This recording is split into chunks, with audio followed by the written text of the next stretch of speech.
Awesome. Awesome. Well, thanks for tuning in tonight. I'd love to hear one word of how everyone's feeling in this moment, or a few words. And we'll just go popcorn style. So, I'll kick it off. And we're all mindfulness practitioners, or at least curious in it. So real present moment, how you feeling in the present moment? Ooh, I have a feeling of excitement in my chest, and I can feel it in my throat a little bit. And I'm feeling grounded on my cushion. I'm on my new meditation cushion tonight. Yeah. So how's everyone doing? Can I have a few words from whoever wants to share?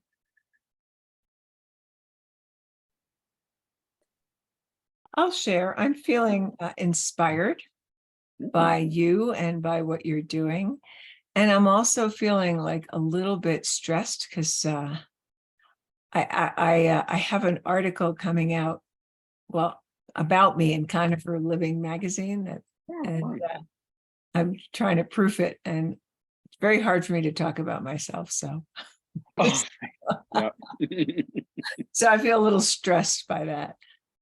Okay, good. So inspired, a little stress feeling. Yeah. Who else? Who would love to hear some present moment feelings? This is Becky. I am feeling very scattered right now. So I think that this is like perfectly embedded in my 6 p.m. right now. Perfect, I'm Becky. feeling Cool. all over the place. Awesome.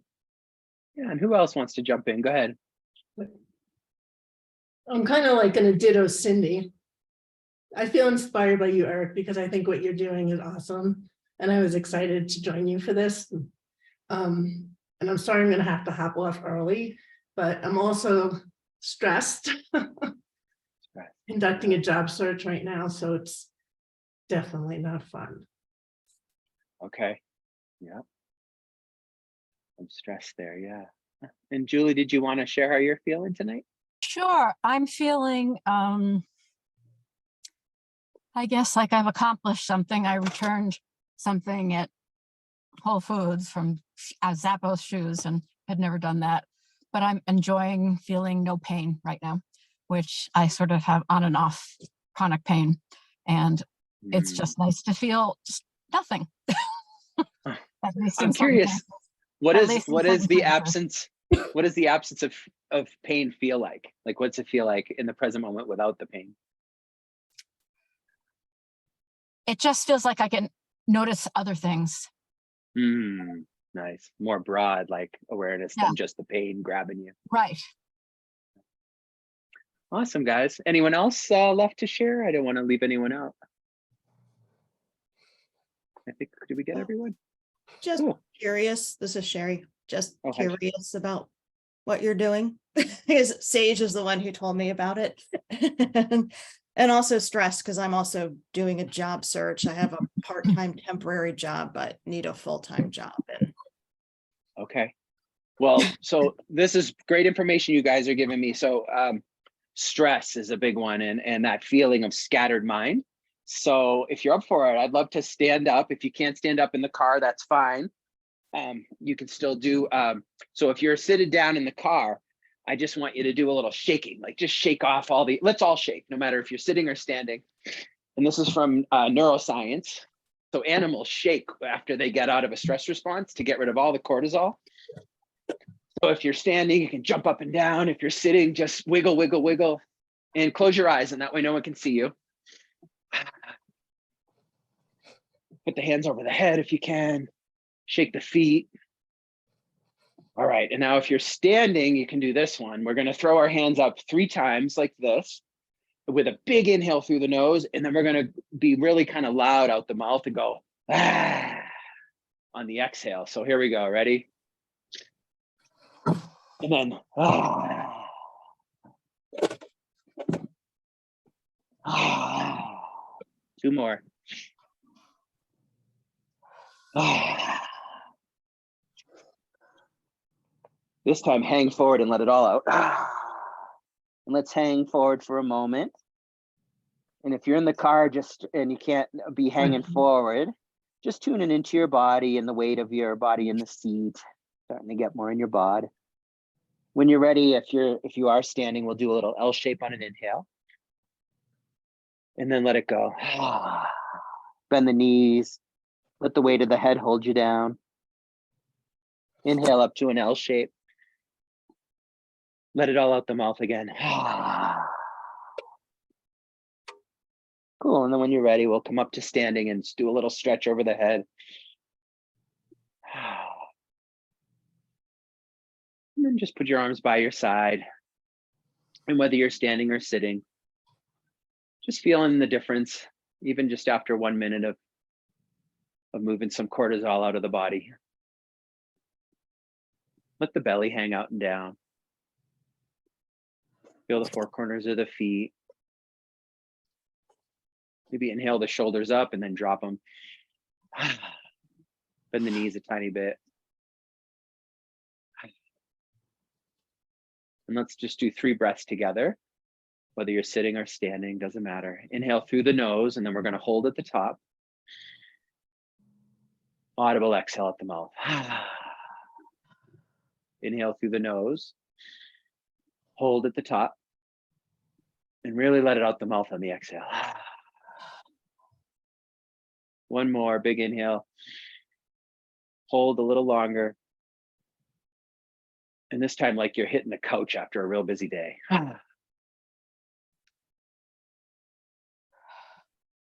Cool, you guys.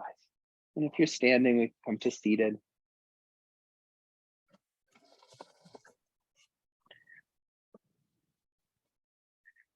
So in our April course that I'm going to share about at the end of this webinar, we will do something like that every morning. So we'll do at least 5 minutes of embodiment practice, we call that, because what we all reported, myself included, I've seen 6 clients today, and I had about 5 minutes before I jumped on this call. And I can feel that like cortisol and that stress or tension in my body as well. But now I wonder, do you guys feel just, it's not going to be a cure-all, but do you feel a little more calm, maybe? Put your thumb up if it's like a little bit.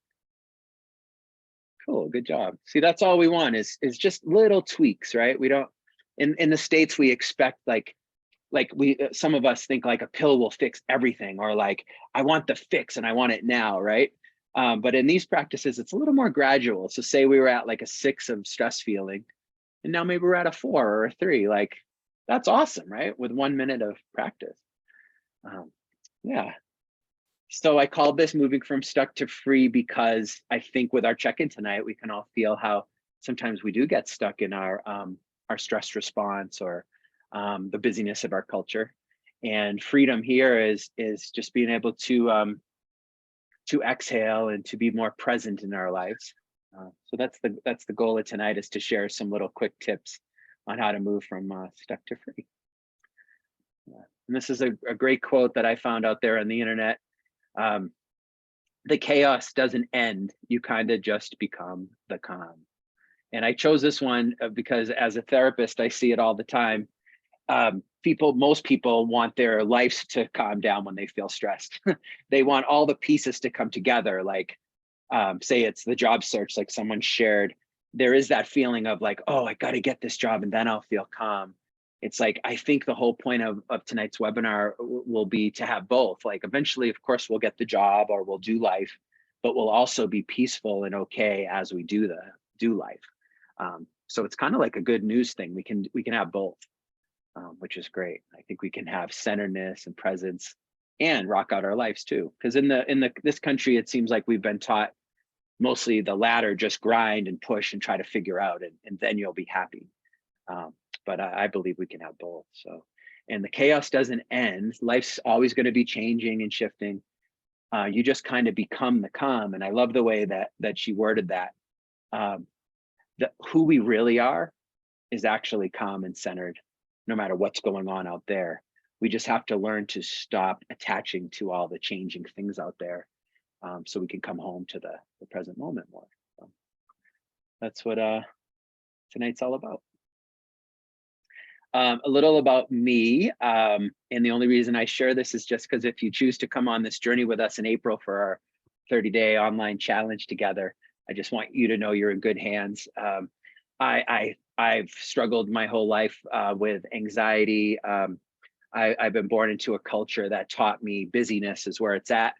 Every time I talk to my own father, he loves me so much and is the greatest guy, but the first thing he always says is, "Are you keeping busy?"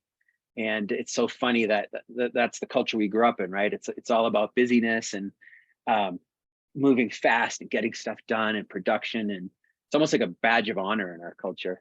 And over the years, I think I've cured myself through these practices more and more, where I've started to value presence, and I've noticed that we can still be very effective in our lives and have a really good life, and we can be present and centered and okay inside.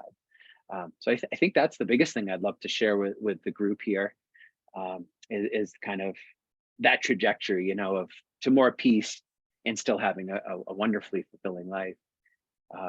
Yeah, so that's that first little piece, and I love helping others to wake up. Exactly what I just said, right? Our culture handed us a certain way of living, and it doesn't really work. We can definitely look around us and see the culture is not the most peaceful, happy culture on the planet. Does you guys agree that? Have you noticed maybe the world or America isn't like super peaceful people all the time? Have you seen any stress out there? Are we the only ones? Yeah, so yeah, and then yeah, and I have some trainings and stuff too, just so that you'd feel safe with me helping to care for you if you want to do the course with us. And tonight, of course, too. But I did my yoga teacher training in Denver at a beautiful place called Samadhi. Has anyone ever heard of Samadhi yoga? Oh yeah, what a great spot. I've committed to multiple 30-day retreats in the Buddhist lineage, and that's hardcore, right? Because our minds are really busy, and you go into these retreats and you really slow down and get to know your mind. And so I think I've really sat with a lot of stuff that needs to be sat with, so that I can be of service to you guys.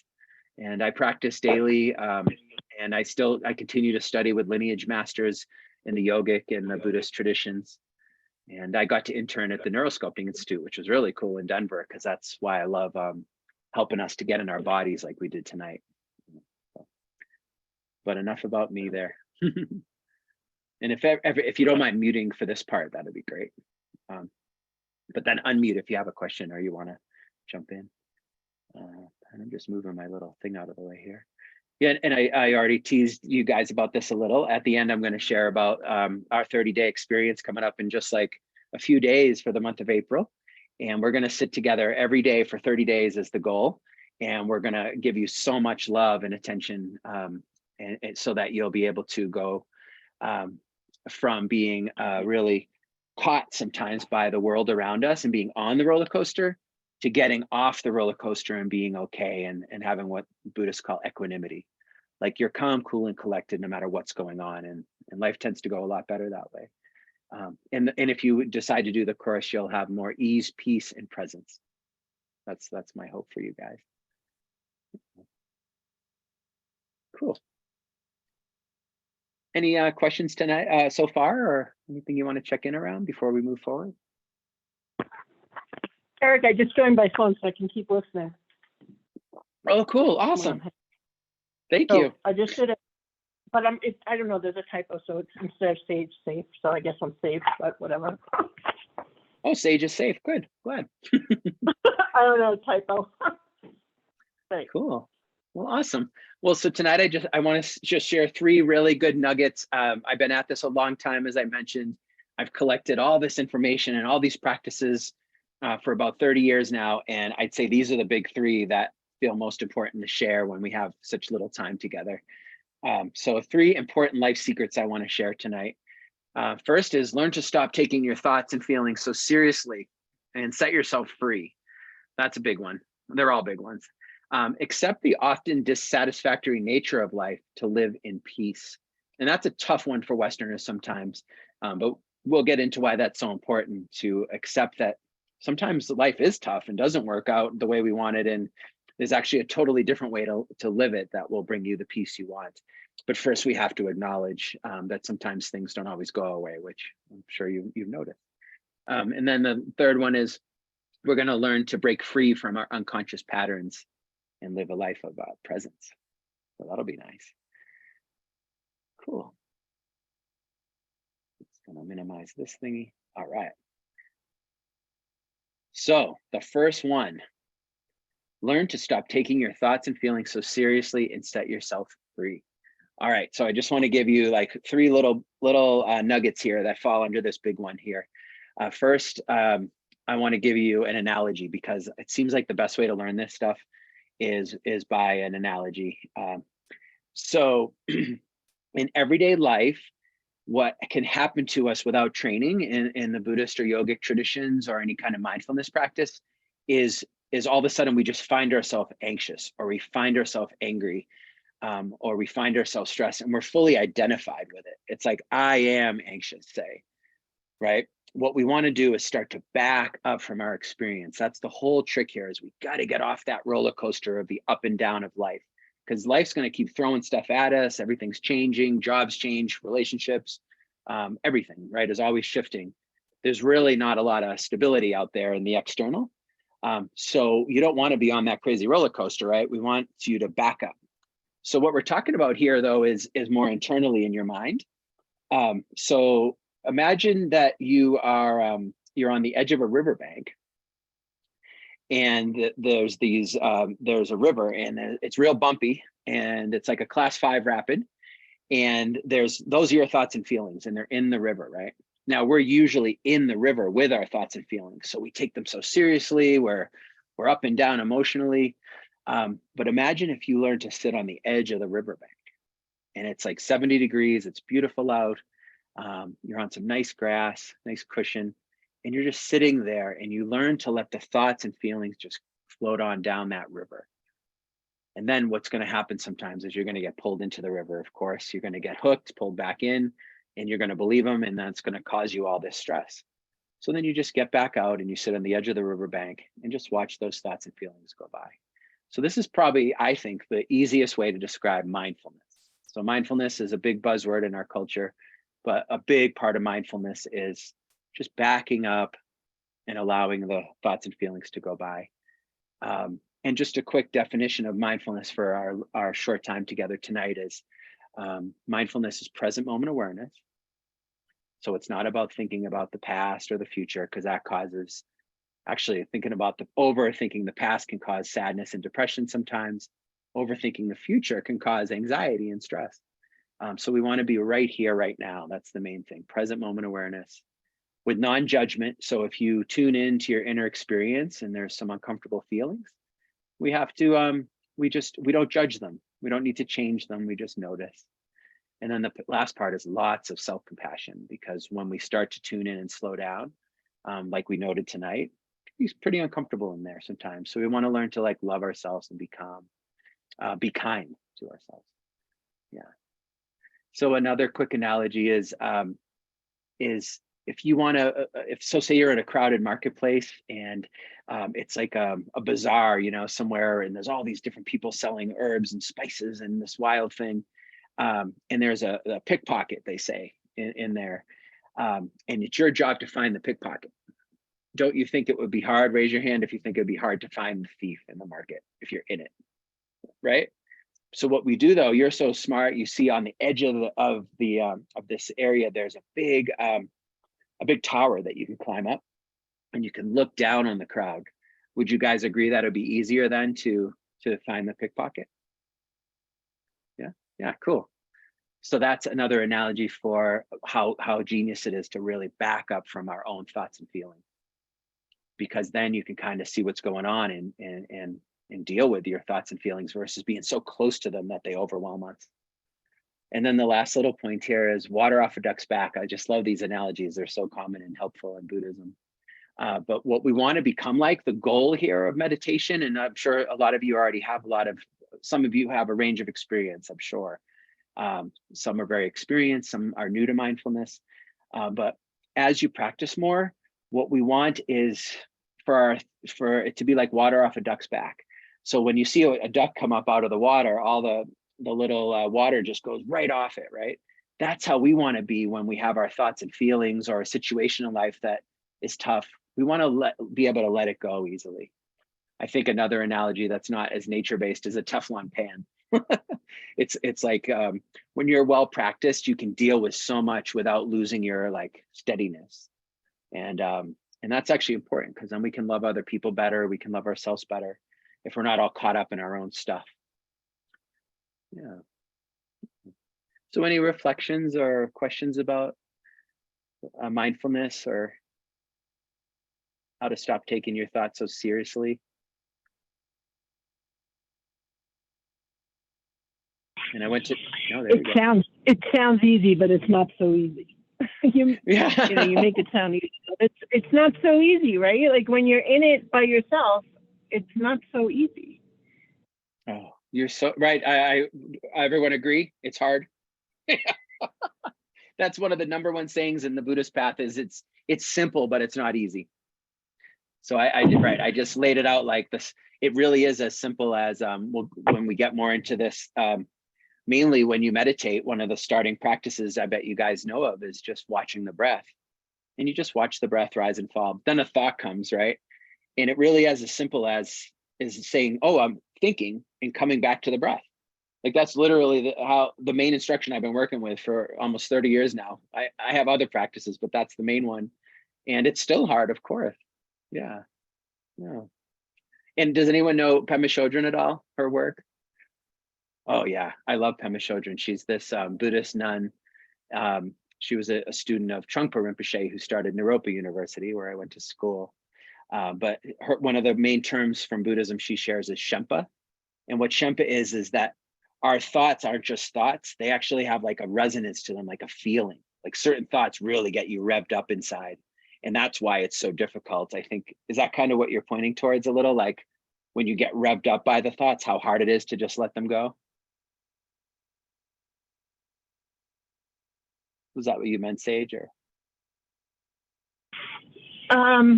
You just can't get out of it, right? You get like it's kind of like you said. You have to sometimes stand up above and look down and go, "Oh God, what am I doing?" Yeah, we get hooked. You know. Pema Chodron uses that one too. It's like imagine a fish going through the water.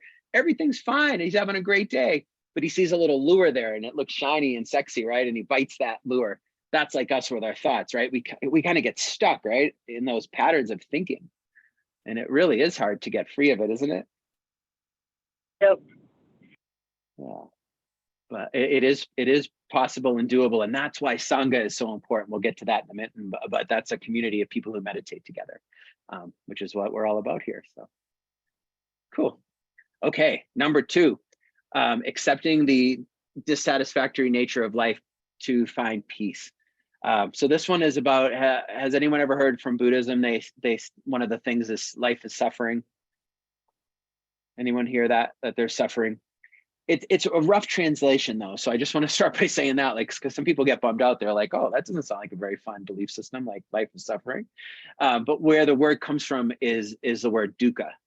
And what dukkha is, the best way I can describe it is, in this modern sense, is imagine you're driving your car and everything's great, you're cruising along, and you're like, oh, it's a little stuffy in here. I think I'll open the window a little. And then, oh, it's a little too loud though with the breeze, because now I'm on the highway, so I'll put the window up. I'm kind of feeling a little bored. I'm gonna like turn the radio on. Oh yeah, I feel good. Oh, and then a country song comes on. I don't like country, say, or hip hop or whatever. And then you like, oh, it's a little cool in here now. I'm gonna turn the heat up. And can you see what I mean? Like dukkha is dissatisfaction. It's like in life, you may have noticed there's always something a little that could be tweaked to be better. Like if it's a job, it's like, oh wow, at first it felt so good, but then I met Jenny in accounting and she's such a pain in the ass. And now it's not so good, you know. It's or I met this great guy or girl, and now we're in a relationship, and then they have this annoying tendency. Say, I mean, if we're honest with ourselves, dissatisfaction is just something that we should acknowledge, because the whole thing the Buddha was like a doctor, they say, and you have to like diagnose the problem so you can solve it. And in the West, it seems more like, or in some spiritual communities, we always want to be super high vibe and everything's great and crystals and I love all that stuff. But it's like life's freaking throws some shit at us sometimes. We have to acknowledge that. Yeah, and beyond that dukkha, that feeling of something's always a little off. There's also the big stuff in life, like how crazy it is that we fall in love with people and they have to die, or that everything's always changing like that, right? Or you love to ski and you hurt your knee, right? It's just kind of like inherent in the place we've been born is some challenges. So that's the dukkha, that's the dissatisfaction. But just by naming that, it really can help us. Yeah. So where we want to go from here, though, so now the Buddha already moves into solution. I love that. It's like, all right, let's acknowledge that it's not all perfect here on Earth. But what we're going to learn soon here is it's not that this experience we've been born into is inherently, messed up. It's that we're playing the game wrong. If we learn to play the game a totally different way, which is what I want to really you guys to take away, is you can have peace, even feeling and knowing that life can throw all these curveballs at us. We can always have a sense of okayness inside and general peace, even though there's going to be feelings and changes in life. So what the next little part here is called refuge. So what we do in the West without any spiritual training, really, because this is mostly a consumer culture, it seems to me, right? It's more materialistic, it's more goal-based. They kind of tell you from day one, this culture, that you're not okay and you got to get okay. Has anyone noticed that in our culture? Like, oh, if you get good grades, then you're a good little boy or girl, right? You always have to freaking earn your okayness and your happiness here. But in the East, it's taught from day one that you have Buddha nature, which is you're already okay. You're already unlimited and beautiful and perfect. And how refreshing would that be, right? So refuge is about, we always take refuge. So every day we all wake up in the morning, we all want to be happy. We don't want to suffer, right? That's like, does everyone agree that's what we're all about? We like, let's get up and be happy and not feel shitty, right? But our culture never taught us how. So what we do is we buy into the BS we've been taught, which is, oh, okay, I'm going to go out and get happy by trying to find the perfect mate or trying to nail the perfect job or having the right kind of vacation or having the right dollars in the bank. It's like we're chasing something that's not possible, right? So we're going for protection. We're going for refuge to like something that has holes in it that ain't going to work. So what we want to do is flip that on its head and take refuge in something totally different. And what I would love for you guys to do, and what I've done, I took my refuge vows, they're called, probably 25 years ago. And that's when I really said, enough of this Western culture stuff. I know it ain't working. I'm dissatisfied. I'm not getting the peace that I know I really want. So you take refuge, Buddha, Dharma, Sangha. And this isn't about being Buddhist. This is more about the principles behind it. So Buddha is the fact that you're already good, whole, and complete inside. So you take refuge in who you really are. Instead of looking externally, you start to go to your inner truth. So that's going to protection, refuge to the Buddha. Dharma is any teachings, any information that'll help you to find more peace. So you instead of watching CNN or some depressing craziness on the news, go out there and get information, maybe like tonight's webinar, I hope, that goes towards peace instead of suffering. It helps to settle your mind versus make it more stressful. And then Buddha, Dharma, and then Sangha is you go to refuge to the community of people who get this, who are all about prioritizing peace and wellness over material suffering and struggle. Yeah. And just to confirm, we can still have all the material stuff. Don't worry, we'll have our houses and our kids and whatever. Yeah. So those are the 3 jewels. So there's my 3 little bullet points there. Yeah. So any questions about that part, or give me a little break from talking? Or any like shares about it?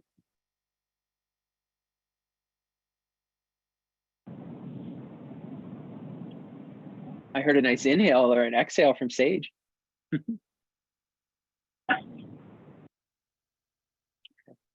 Well, if there's not a question or feedback, we could. Oh, we do. Okay, go ahead, Sage.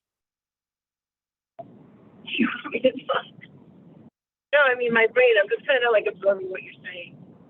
The one thing that did catch my attention, though, is when you mentioned community, right? Like the community, to be around people who think like this, who believe like this, it's so important.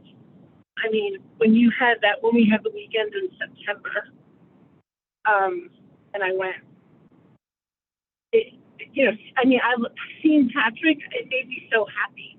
Patrick came into Costa Rica, and just being around people that believe and just the energy around. It's not even to talk, it's just the energy. just put me in such a different space. I have to do that more because it's just important to do. I think to do that, just find that community that has the feelings like you just talked about. That makes sense. Oh, yeah. Oh, I love it. Well, my Buddhist teacher would always describe it like a bunch of sheep in this culture, and they're all running off a cliff. And at some point, you got to break away from that herd because everyone's trying to get happy and find peace, but it ain't working. We can see it all around us. If you're surrounded by that mentality all the time and you hear about meditation, how are you really going to do it unless you find a tribe, a crew of people? And you're right, even without words, whenever I go to meditation retreat versus practice alone, that energy is definitely real. Is that what you're pointing towards? Yeah, absolutely. Yeah. And, yeah. Like So supportive. connecting with everyone that weekend and being in that energy, although there were the different workshops and all that, to meet people, but just the energy alone was very refreshing. Good. Yeah, and in case everyone doesn't know, Sage is talking about the Awake Festival, and it's September 15th through 17th this year. It's our third year, and it's like 50 presenters that are all into this stuff of wellness and mindfulness with awesome music, and we all just hang out for the whole weekend in Colorado. So I invite you to that if you want to come. And did you have something to throw in here, Sydney?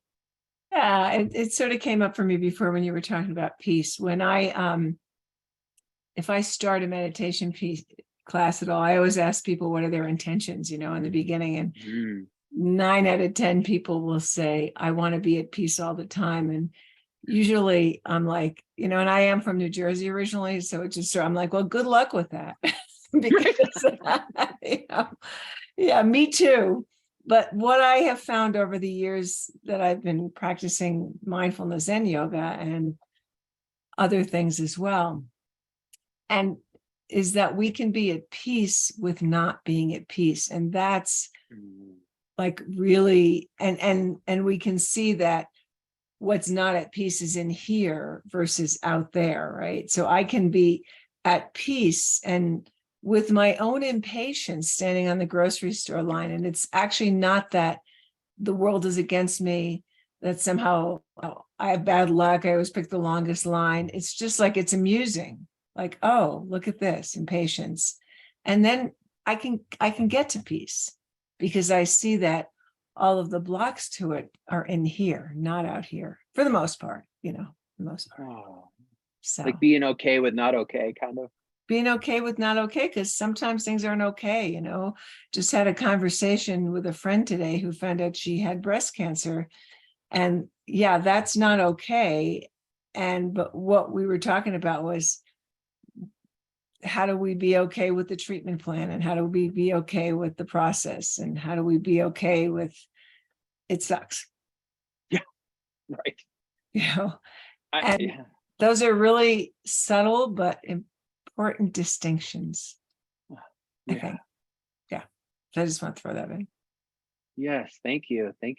I've heard another way to maybe similar is there's what happens and then there's our relationship to it. And the pain is inevitable of getting breast cancer. That's a painful piece of information that's going to activate you deeply, right? But then it's all about then your relationship to that situation, right? That's where 90% of the suffering is, I've been taught. So that's kind of good news in a way, because look how much control we have to learn to be okay with all that's going to come up through that process she's going through and all the normal feelings. It's not right. So what you're saying is that expectation to always be at peace it's true in one way that it's possible, but it doesn't mean life's going to be peaceful. It's going to mean you're going to maybe start to learn to have peace with whatever. Right. And take skillful action, right? So there's actions, and this particular person is very skillful. So she's taking a lot of skillful actions, but we take the right action, which doesn't have to do with freaking out. It has to do with, what's the next right step here? Who are the people? What do I have to do? Where's the information?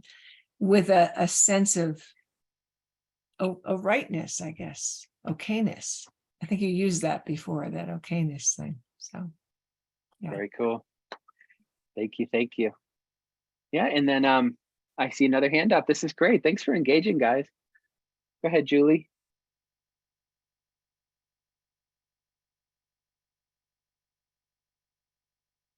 if you meant to put your hand up. Oh, you're muted still. I have found that all of life is unsatisfactory almost at this point. Everything has changed in the last 3 years. I have been dealing with adrenal cancer, which is a very rare 1 in a million kind of cancer. And really nothing is the same. You know, at this point, I'm past most of active treatment. I'm not supposed to be alive. I was supposed to have like 4 to 13 months at the stage 4. I was diagnosed and I'm 3 years out. So, you know, life, that's supposed to be like a big hurrah, but I don't feel that way. And I feel like many of the things I used to be able to do and take for granted, like, gosh, take a walk, you know, be able to just do things on the computer without my hands hurting. I have peripheral neuropathy, you know, not have to use a cane or a rollator thing because my balance is bad, again, because of the neuropathy. So that's what I would like to really learn, is sort of how to leave some of that behind, at least for parts of the day. Oh yeah. Yep. That is so hard. I've heard it called the unfortunate Buddha. It's like all these opportunities to practice. Like you have way more than your fair share. It sounds like there's so much that you can work with to try to find some level of peace around, because it's a lot of work, a lot of stuff. Huh? It is. I have found it certainly during IV chemo. I found meditation very useful during a lot of procedures and MRIs and things like that. Nice. I found it incredibly useful. It's the day-to-day that's harder. Yeah. Okay. Well, maybe I hope this community can support you in integrating into daily life. I'd love to help you with that if you Great. feel resonance. I do. Good. Cool. All right. Well, let's rock it out here. We got number 3. The last big bullet point here: learn to break free from unconscious patterns and live your life from presence. I think this one's fun because most of us never really question where all our thoughts come from. There's some statistic out there, it's thousands of thoughts a day that we have. If you haven't been trained and grown up in a mindful culture, most of your thoughts are going to be unconscious. It's going to be from crazy stuff that's been implanted in your brain from people who aren't enlightened, right? So, and a lot of us have really self-destructive thoughts. I'm sure I'm not alone that sometimes not good enough thoughts can come up, or am I worthy, or really, you know, just all kinds of I shouldn't have said that. You know, our inner voice can be very like unskillful and hurtful, right? So so we got to really start You're to not realize, alone. yeah, right, that internal voice says stuff to you you'd never say to a good friend, right? Sometimes. So we got to start to realize these unconscious thoughts are not our friends, right? Yeah. So just first acknowledging that there's a lot of thoughts that aren't our friends could be a good start. The second one here is learning to slow the mind down. So this one is important because and if we could mute if you're not talking, that would help. So say you have an unconscious thought, right? That's not so nice about yourself. And then it's your habit to believe that thought because it feels real to you. Then you're going to have crappy feelings in your nervous system. And then you're going to create a whole life from that place.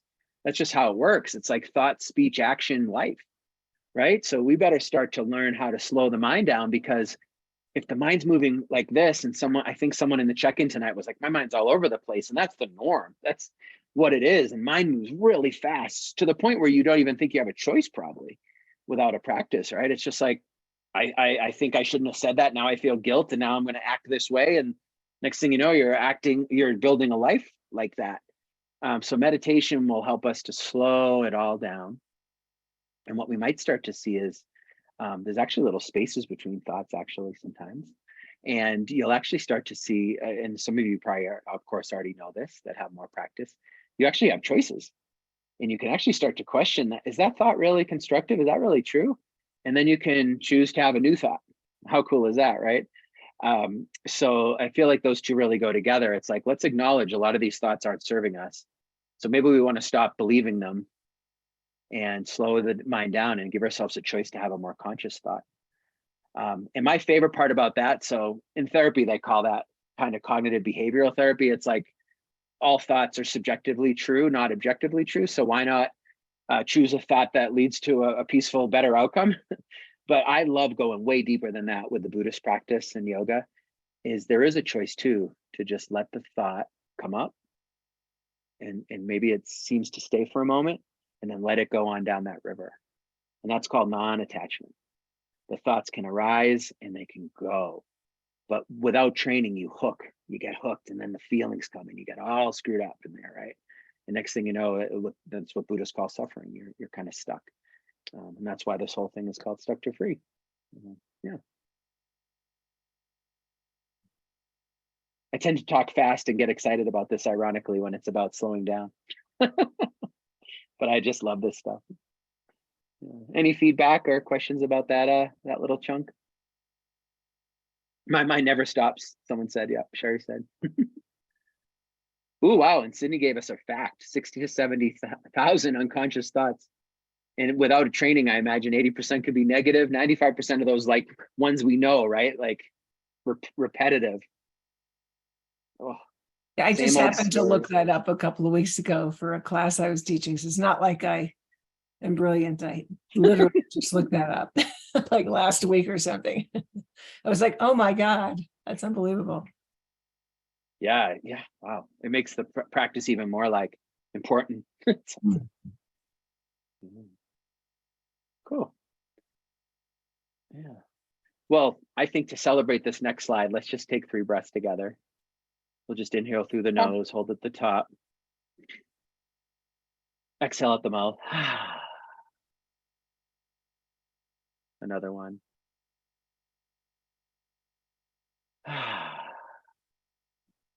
Biggest one so far today, maybe. A little bit longer hold. And really let it out the mouth. Maybe notice that little space before the next inhale.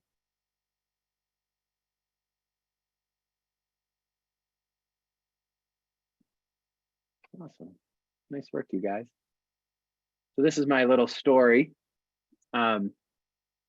It's a little dramatic, but I think it's kind of funny and relatable, actually. So like, if I didn't have a practice and didn't catch myself, I think this could have been my real gravestone someday. Is like, I was taught in this culture, if you're productive and you keep moving and you just keep, you'll get a lot of shit done.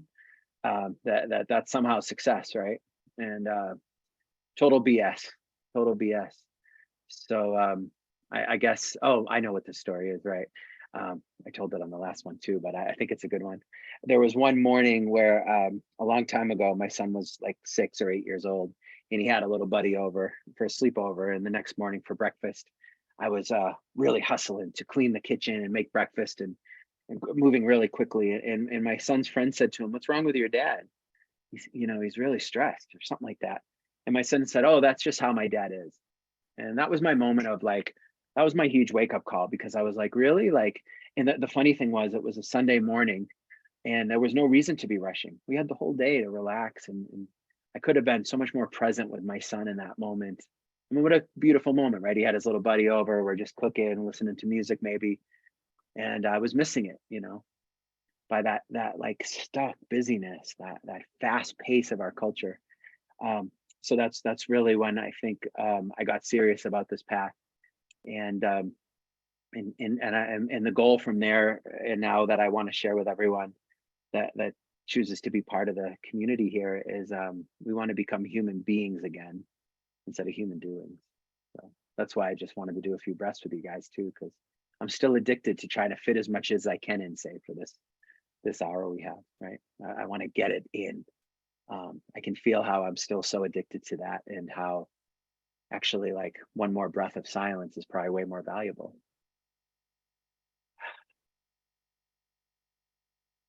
Like we're going for spaciousness, for being, right? So that's what I hope we can all do together, is learn to be more instead of do more. And we'll get life done too, so don't worry. Like Sydney's a very experienced meditator, and she's so productive. I know that about you. Right. But you don't have to be like unmindful to do it. That's my projection on awesome Sydney. And she teaches some of the upcoming course as well. So. Sometimes am I mindful. Yep.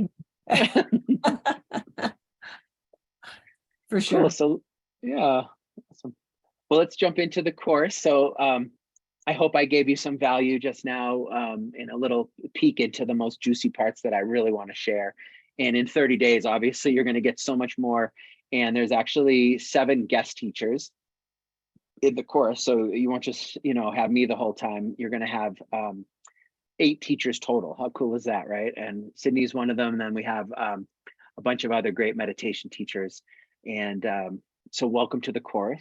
And this course is called Living Awake. It's a 30-day mindfulness challenge. I used to shy away from that word, but I think we could all use a challenge to inspire us to sit every day, because it's not easy to slow down and be with our mind every day and to sit with it sometimes.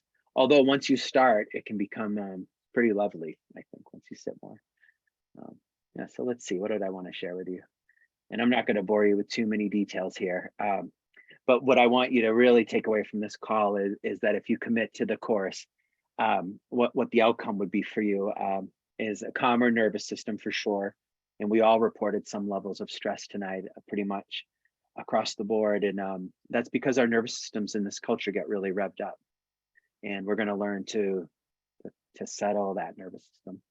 We're going to learn how to respond versus react. So important in relationship. So say you come home from work and your partner is there and you didn't even know they had a bad day, and they say that one little thing and it catches you just in the wrong way, and then you defend yourself or you react. Can you see how you're not loving them and you're all stressed out really for no reason? Meditation will help you to realize, oh, I just got a little triggered. Your nervous system settles, and then you can respond, you can connect.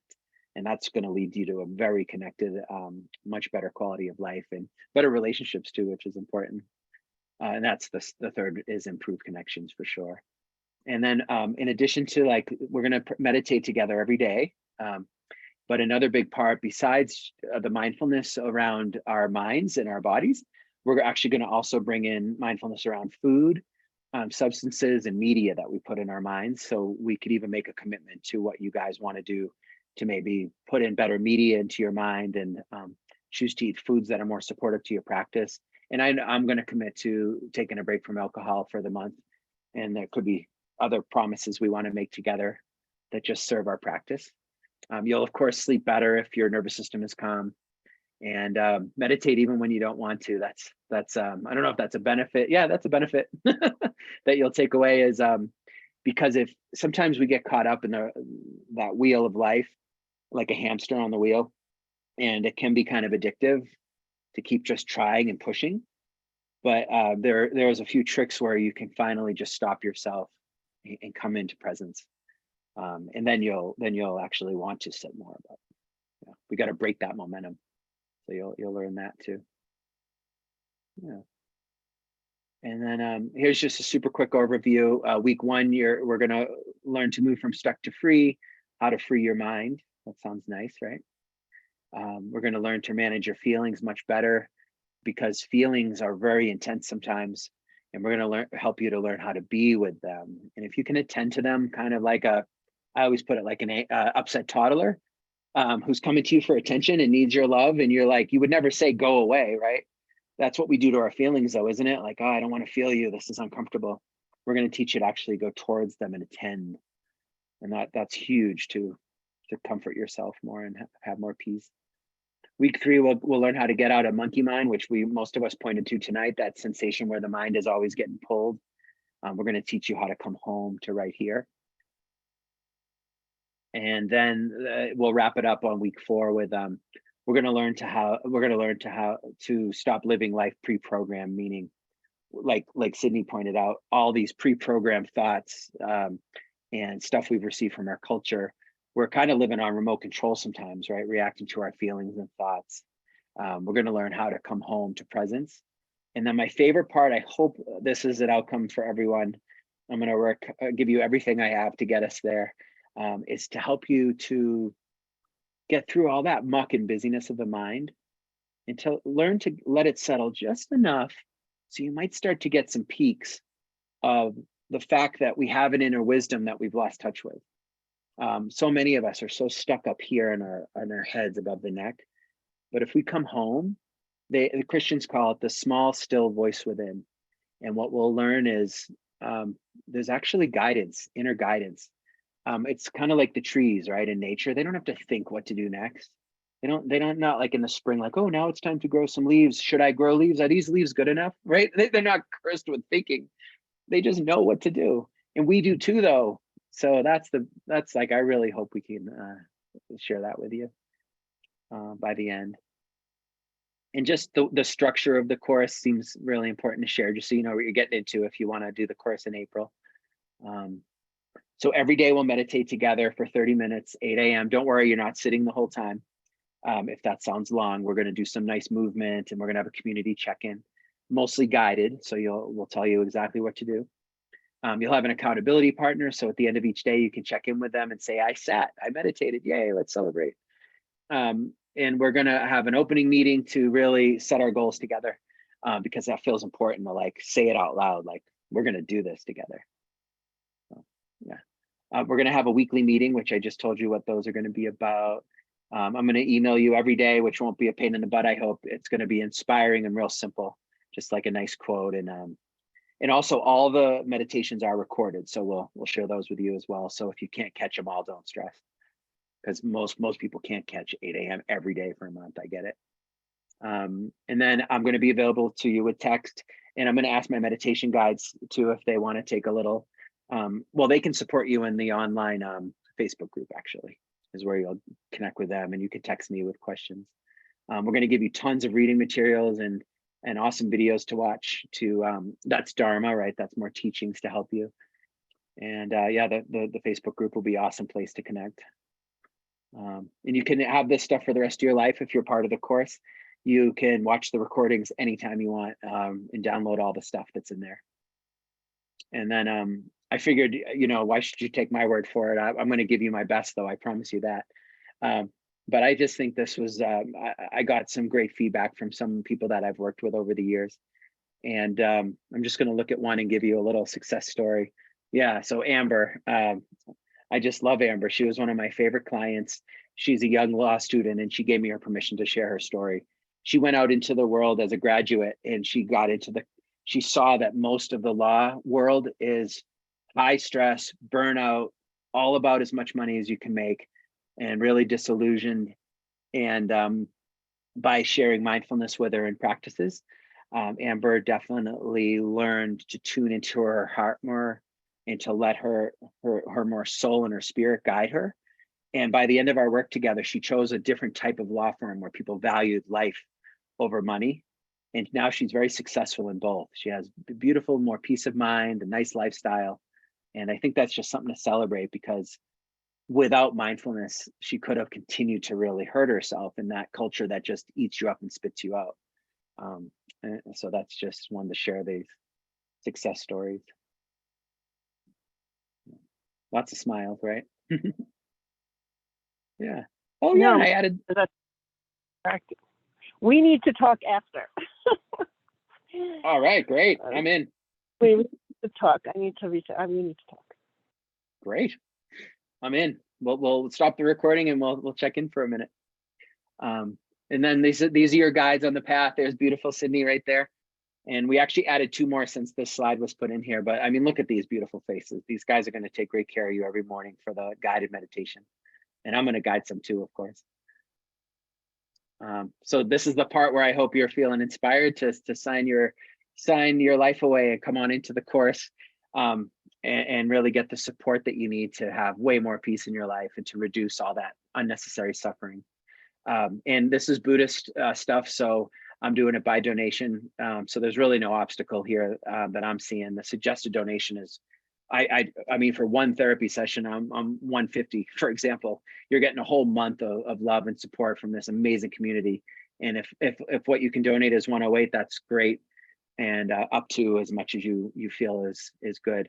And even if you need to do less than that, just email me, because all my teachers shared these teachings with me by donation. So that's what we're passing forward. And you just go to that link right there, awakeexperience.com. You go to the store, and you just sign up. And if you have questions, just shoot me an email. I think on the next slide, I give you my email. Yeah, so I just wanted to give you guys a big thank you for showing up tonight. We'll hopefully see you in the 30-day challenge. I know your lives are very full and busy, so wow, how cool that you shared some time with us tonight. And I think the biggest thing I want to do is just name that any hard work that you put in tonight to learning and growing, and if you find any little bit of peace, we don't keep it for ourselves as the Buddhist tradition. We just let that ripple out to the world around us. That's always the intention. So I'll do a traditional dedication of merit. It just feels right. And by this merit, may all obtain omniscience, may defeat the enemy of wrongdoing. From the stormy waves of birth, old age, sickness, and death, from the ocean of samsara, may we free all beings. So that just means like, share it, let it ripple out. Because people who are don't have a practice and who are reactive and stressed and putting that energy, it affects the world too, right? So let's move it forward. And yeah, I do want to put the link right in the chat too, because I'd love you to just be able to click on this puppy. So I'm going to end the share. And if anyone has a share of how they're feeling right now about the course, or that'd be great. Will I buy me some time while I look for the link? I'm just curious how you're feeling after. It what did you just occur to learned. me, Eric, that I did the math on my phone, that your minimum donation is less than a latte at Starbucks per day. Just, Right. I like, given I'm a bit of a latte lover. Just I know, right? Eric, It's you're alcohol, and you're giving up lattes. yeah, I might be giving up. He didn't say it's Lent. He said so.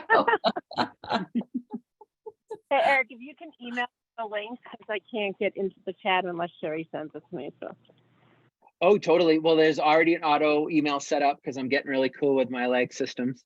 So there'll be an email that comes out tomorrow that has the link too.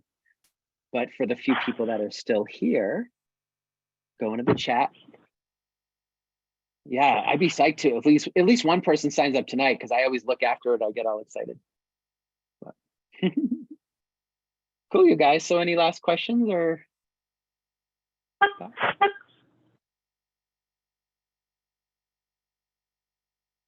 Awesome. Well, thank you guys. Yeah, we'll follow up with an email. I hope to see you in the course or at any Awake event that we have coming up. Love to see you guys. We have monthly retreats, and we have one night a month. We have a big like conscious party down in Denver. The next one's a big drum circle at Samadhi Yoga with John Crowder coming in from Boulder. So we have lots of fun as a community, and we also have the more deep stuff, and we also are open to the hard work of life too. So it's like the whole range of life. We want to support you guys. So, yeah. Thank you. Thanks, Eric. Bye-bye. Thanks, everybody. Have a good night.